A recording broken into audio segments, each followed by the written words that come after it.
The tension inside the Senate confirmation hearing was thick enough to slice through. The chamber,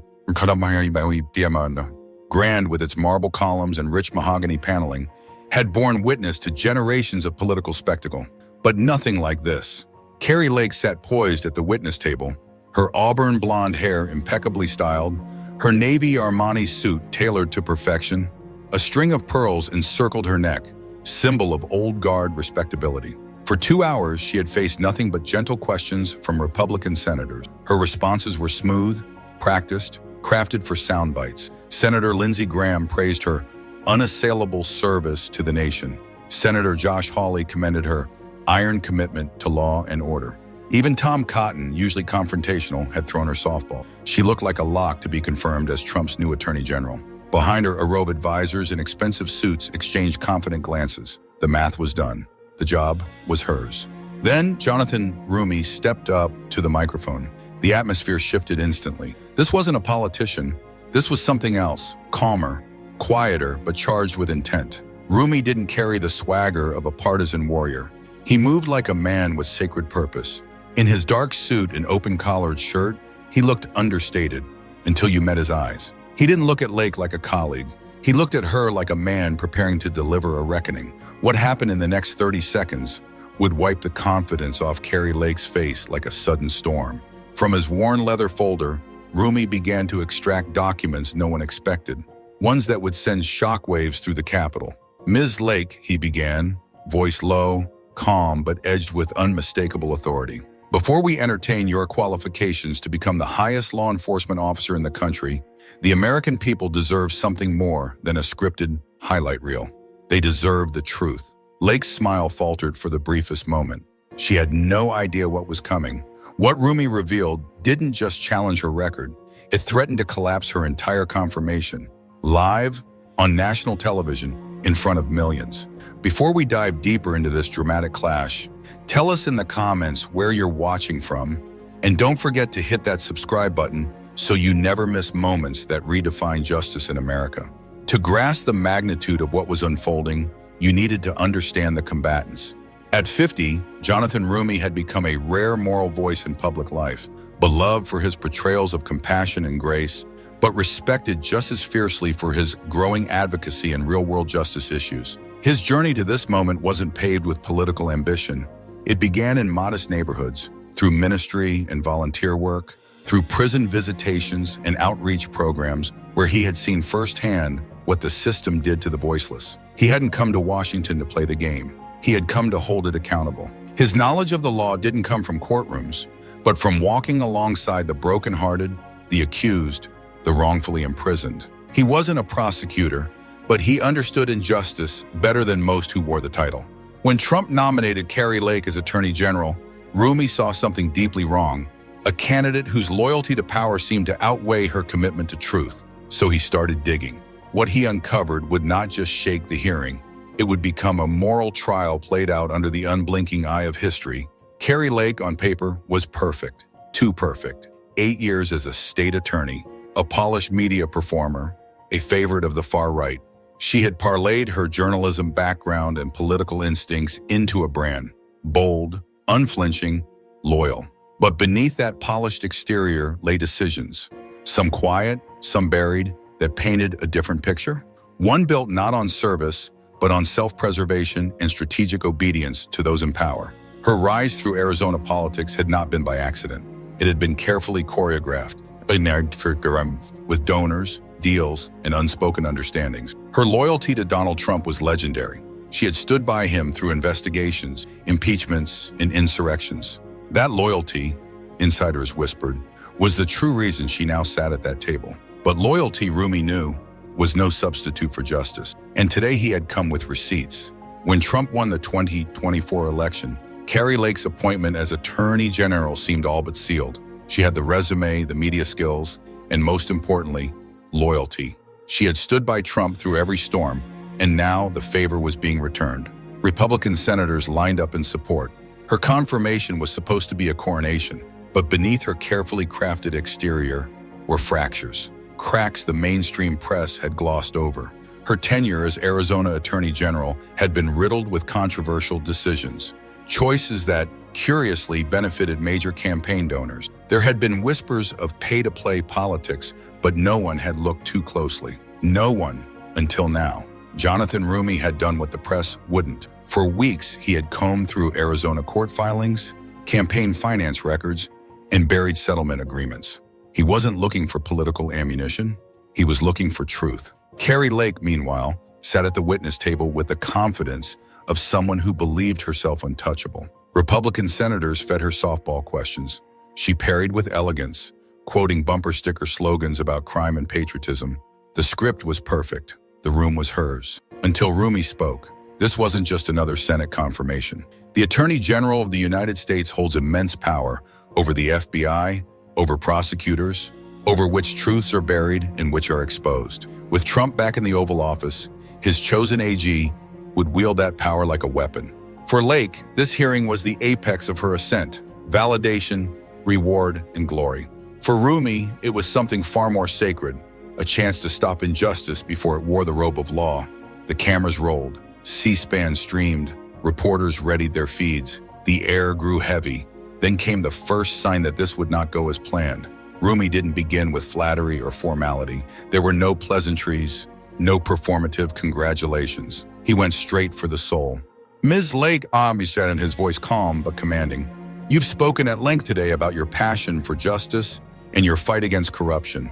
But the story you've told isn't the full story, so let's talk about what you left out." Lake's back straightened, her polished smile remained, but it was no longer effortless. "I'm happy to answer your questions," she said, in her best news anchor cadence. "Good," Roumie replied. "Let's begin with your time as Attorney General. You've described yourself as tough on crime and a champion of Arizona families. But records show a pattern that contradicts those claims, a very specific and troubling pattern." Republican senators stiffened. This was not on the script. Senator Grassley shifted uncomfortably in his chair, but the rules of the hearing allowed Roumie to proceed, and proceed he did.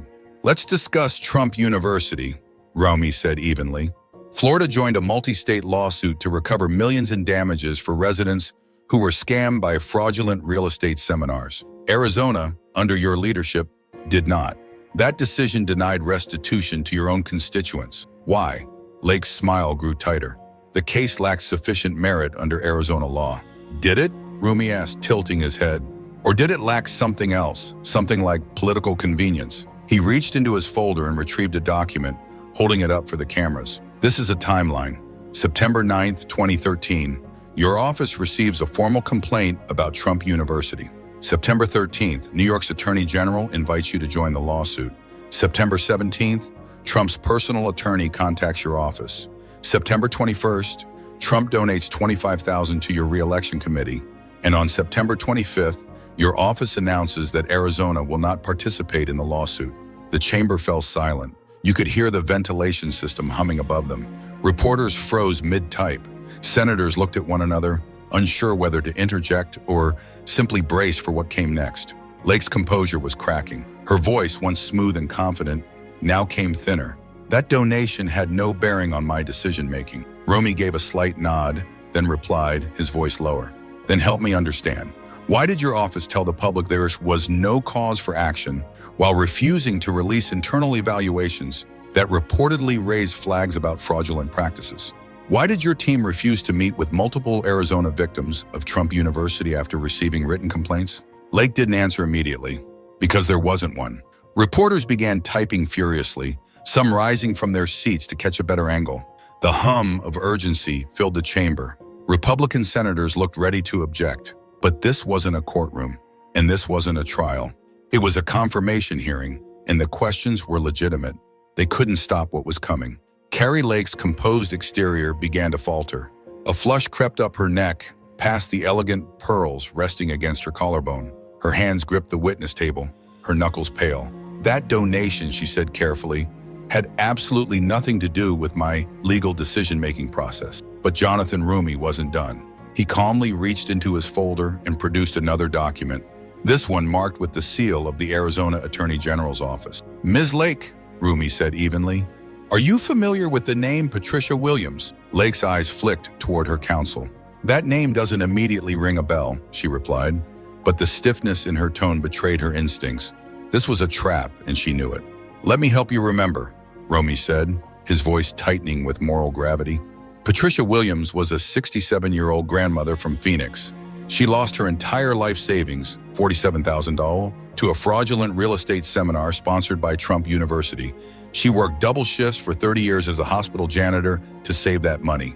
She intended it for her granddaughter's college education. The emotion in Roumie's voice hit like a hammer. This was no longer about headlines or politics. This was about human wreckage left in the wake of someone's ambition. "She reached out to your office in February 2013, he continued. "She sent letters. She made phone calls. She even drove hours to try and speak to someone, anyone. Do you know what your office told her?"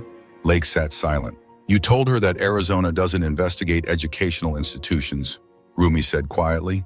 Then his voice rose. "But that was a lie, wasn't it? Your office had gone after multiple for-profit education scams in previous years. The only difference here was that Trump University had donated to your campaign." Gasps echoed around the chamber. Democratic senators leaned forward in grim recognition. Republican senators looked like they wanted to disappear behind their nameplates. Roumie turned another page in his folder. "Let's discuss your lobbying work, Ms. Lake. After leaving public office, you founded a firm. Who were your clients?" "I represented businesses within the boundaries of federal law," Lake said quickly. "I can't discuss individual clients due to confidentiality." "Oh, but I can," Roumie replied, holding up a lobbying disclosure form. "Here's one. Your firm received $180,000 from a pharmaceutical company under DEA investigation for illegal opioid distribution. And where did you direct your lobbying efforts?" "The Justice Department. The very institution you now want to lead." The room exploded. Reporters ran from the chamber. Senators whispered frantically. The chairman banged his gavel, but order had fled. Lake's voice broke through, feeble and dry. "Congressman, you're taking these matters out of context." "Am I?" Roumie replied. "Then let's add context." He pulled another page. "This is an email from your personal account to Rick Scott Jr., yes, the governor's son. In it, you offered to resolve his zoning issue in exchange for a contribution to your legal defense fund. The zoning issue involved a development project threatening a protected wetland. Audible shocks swept through the hearing room. Chairs scraped. Reporters sprinted for exits. Aides fumbled papers. Roumie stood firm. "I'm not finished." He let the silence settle. Then he looked directly into Kari Lake's eyes. "Mrs. Lake," he said, "I want to speak about the case that, in my view, disqualifies you from ever holding public office again." She froze. "Do you remember the name Maria Santos?" Lake went pale. The smile was gone. So was the pretense. "There have been many cases. You remember her," Roumie cut in gently, "because she tried to tell the truth, and you destroyed her." The room fell to a breathless stillness. Maria Santos was a whistleblower in the Arizona Department of Child Safety. She brought your office evidence that certain politically connected adoption agencies were violating state protocols, placing vulnerable children in dangerous homes. She thought she was doing the right thing. Roumie's voice hardened. She thought you would protect the children. Instead, your office prosecuted her for mishandling documents. You ended her career. You ended her reputation. Why? He flipped the page. Because the largest donor to your PAC owned 3 of those adoption agencies. Lake's lawyer leaned in, whispering, but she waved him off. "That's not how it happened," she said, her voice trembling. Roumie held up another document. "This is Maria Santos's personnel file. 15 years of spotless service. No disciplinary action. Multiple commendations. The only blemish? After she tried to stop children from being placed in harm's way." He leaned closer. "Your biggest donor didn't want scrutiny, and you obliged." Lake's lips parted, but no words came. Her eyes darted toward the cameras, toward the senators, toward the exit. "Miss Lake," Roumie said, raising a small black device. "Maria Santos recorded a conversation with your chief of staff in 2016. With the committee's permission, I'd like to play a portion." Senator Grassley hesitated, then relented. Roumie pressed play. The room filled with a voice, cold, casual, political. "Maria, you need to understand the political realities here. These adoption agencies provide important services, and they have important friends. If you keep pushing this, it's going to end badly for you." Gasps, murmurs, shouts, senators pounding desks, reporters typing wildly. But Jonathan Roumie didn't move. He wasn't here for chaos. He was here for truth. Jonathan Roumie held up a small recording device. "This," he said softly, is a recording Maria Santos made during a meeting with our chief of staff in 2016. With the committee's permission, I'd like to play a short portion. Senator Grassley looked cornered. If he refused, it would look like a cover-up. "I suppose that would be appropriate," he muttered. Roumie pressed play. The voice that echoed through the hearing room was crisp, chilling. "Maria, you need to understand the political realities here. The Attorney General can't go after every complaint. These adoption agencies provide important services, and they have important friends. If you keep pushing this, it's going to end badly for you." The room exploded. Republican senators shouted objection. Democrats demanded order. Reporters furiously live-tweeted the bombshell. But Roumie remained composed, like a man delivering judgment, not vengeance. He turned back to Kari Lake, who now looked visibly shaken, her skin pale, sweat forming on her brow. "After Maria Santos was prosecuted and fired," Roumie said slowly, "do you know what happened to those adoption agencies?" Lake didn't answer. "I'll tell you," he continued. "They continued operating, and 2 years later, one of them placed a little girl, 6-year-old Ashley, with a family already flagged for domestic violence. That child was hospitalized 3 times before she was finally removed." The pain in Roumie's voice was no longer just moral, it was human. "You had the evidence, Ms. Lake. You had the power to stop it. But instead of protecting children, you protected your donors." Lake finally spoke, her voice trembling. "That's not fair. I didn't know." Roumie's reply was quiet but sharp enough to cut through the chaos. "You didn't know because you chose not to know." His voice rose, steady with righteous fury. "You silenced the woman who tried to tell you the truth because the truth threatened your political ambitions." The chamber had collapsed into absolute disorder. Chairman Grassley hammered his gavel. Democratic senators shouted questions. Republicans huddled in anxious whispers. But Jonathan Roumie had one last blow to deliver. "Ms. Lake," he said, his voice suddenly quiet again, "I have one final question." She looked up, barely able to meet his eyes. "Maria Santos died last year. Suicide. Her family says she never recovered from what you did to her career, her name, her hope for justice." He paused, letting the words settle like lead in the air. "Do you have anything to say to her family?" Silence. Kari Lake opened her mouth, then closed it. Nothing came. Roumie nodded slowly. "Let the record show," he said, almost in a whisper, "that the nominee has no response." For the first time in hours, the room fell into stunned silence. Even the reporter stopped typing.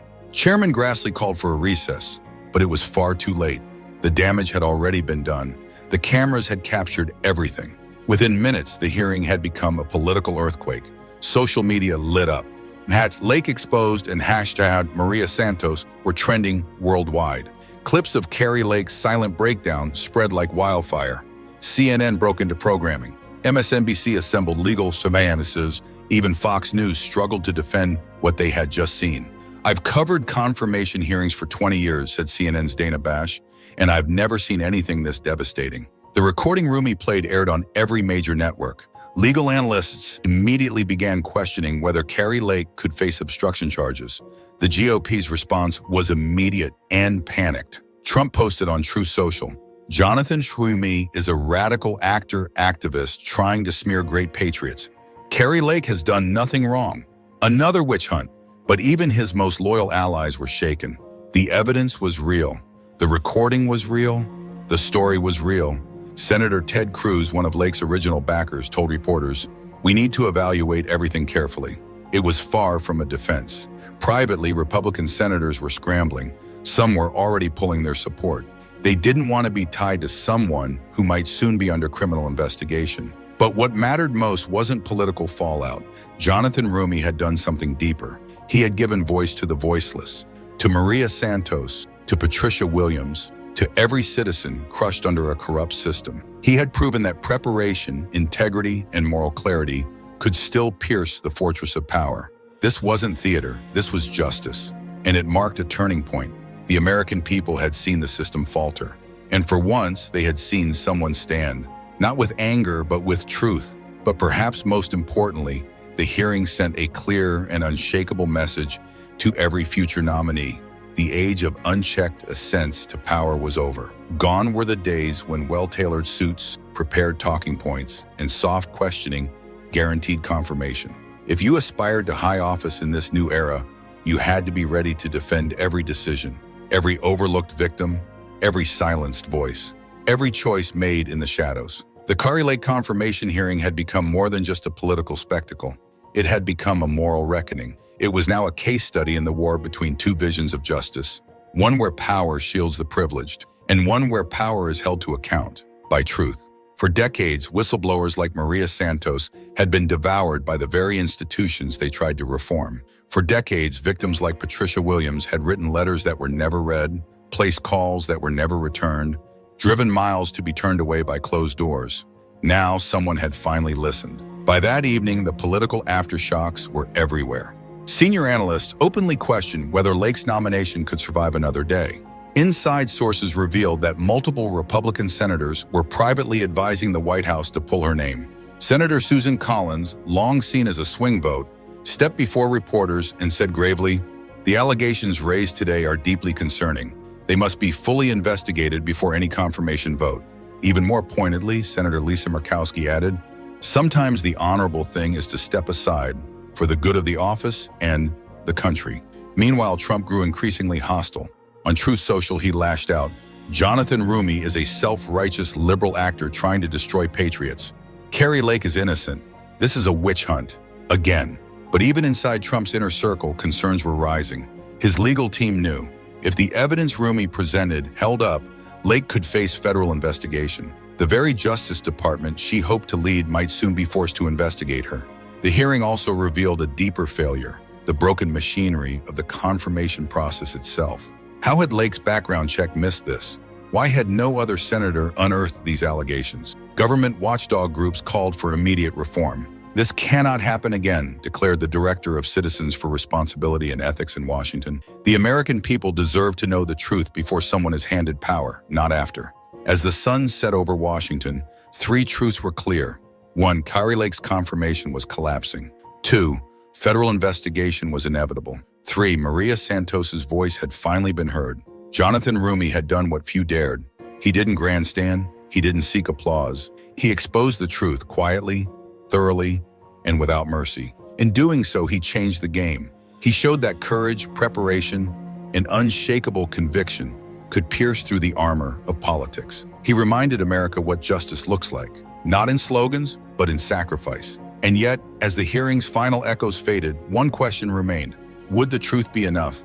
Would Maria Santos's sacrifice ignite real change, or fade into the fog of Washington's next scandal? That question doesn't belong to Jonathan Roumie or to the Senate.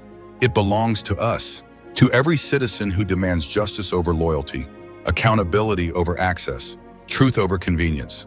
What do you think? Should nominees like Kari Lake be held accountable for their past actions, or should political loyalty matter more than justice? Let us know in the comments below. And don't forget to subscribe so you never miss the political moments that truly matter. Because truth matters, and your voice matters.